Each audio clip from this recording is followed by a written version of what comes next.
Quant aux stratégies sur le marché politique, elles consistent d'abord à maximiser les voix.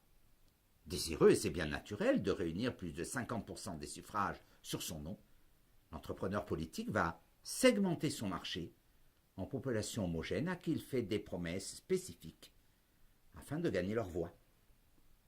Le profit de l'entrepreneur politique est sa réélection, mais après les promesses de l'élection, il faut passer aux actes, à la réalisation. Les hommes politiques doivent donc maximiser le nombre de voix en se gardant de proposer un programme trop maximaliste qui leur assurerait l'adhésion d'un fort noyau, mais leur ferait perdre d'autres électeurs.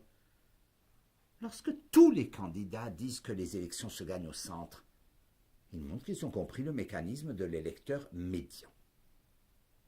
Soit 3 électeurs, A, B, C.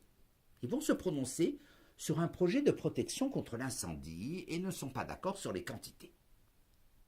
On va postuler que leur satisfaction croît tant qu'ils se rapprochent de leur optimum, puis va décroître à cause du surcoût fiscal associé à l'obtention de quantités plus importantes de protection incendie. Il s'agit donc de proposer un programme qui satisfera l'électeur médian grand B, sans décourager les autres grand A et grand C. On peut en déduire que l'entrepreneur politique ne doit pas proposer de programme maximaliste. Une fois élus, donc, les entrepreneurs politiques, les hommes de l'État, doivent tenir, si possible, leurs promesses et réunir sur leur projet plus de 50% des voix dans les différentes assemblées pour que ces projets soient pris en charge et mis en œuvre par les administrations. C'est alors qu'intervient une procédure que James Buchanan appelle fort bien le log rolling, que l'on peut traduire par la procédure du donnant-donnant. Il s'agit ici tout simplement du marchandage constant dans les assemblées qui permet le vote de mesures pour lesquelles l'administration se trouve mandatée.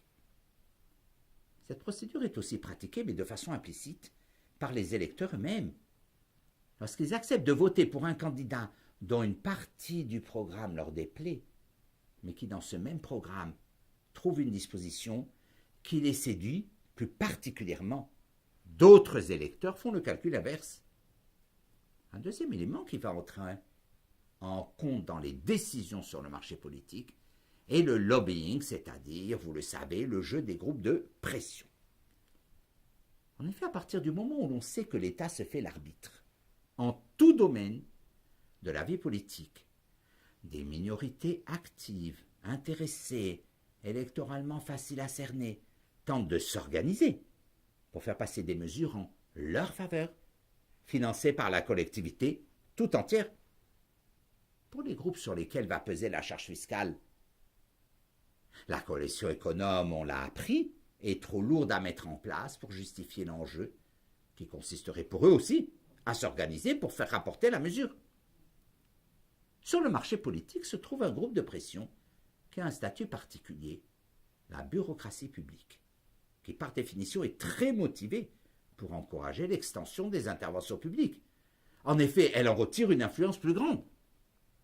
La théorie de la bureaucratie a été entièrement renouvelée par l'ouvrage fondateur d'un certain Niskanen en 1971. Il fait l'hypothèse que les variables qui constituent la fonction d'utilité du bureaucrate sont corrélées positivement au montant du budget obtenu. La maximisation du budget est donc la fonction objective des bureaucrates.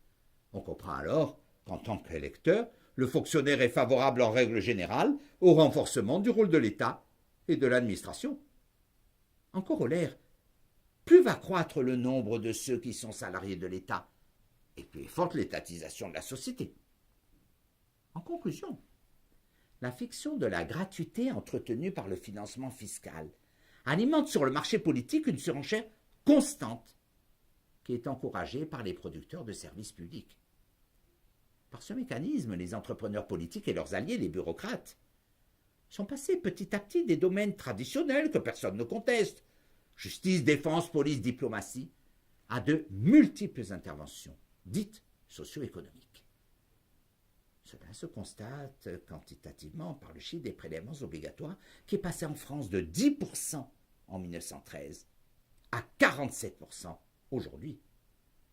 les hommes de l'État étant arrivés presque au maximum des ponctions fiscales possibles, se sont largement redéployés depuis quelques années vers une forme d'intervention non coûteuse, donc non consommatrice de fisc, mais fort intéressante pour les demandeurs.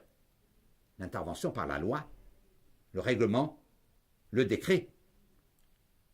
Au total, la théorie du public choice, dans ses différentes branches, constitue un renversement de paradigme de première importance. De 1930 jusqu'aux années 80, il était habituel d'analyser les défaillances du marché, les market failures, point de départ de la justification des interventions étatiques. Il est aujourd'hui désormais plus courant d'analyser les défaillances de l'État. Avec ces mots s'achève, chers amis, la deuxième et dernière séquence que nous avons consacrée au choix public et nos investigations dans cette extraordinaire saga qui est l'histoire de la pensée économique, où nous avons vu se déployer les auteurs, les courants, les uns après les autres. Certes, ici des avancées, là des reculs, là des erreurs, mais au total, les économistes peuvent être assez légitimement satisfaits des progrès dans la compréhension de la façon dont s'harmonisent nos choix grâce au marché, grâce au prix, grâce aux institutions. Vous êtes maintenant devenus des savants en histoire de la pensée économique. Il faut en faire profiter les autres. Quand on sait des choses, il est fort égoïste de les garder pour soi. À très bientôt. Santa Claus is not real, but the government is not free.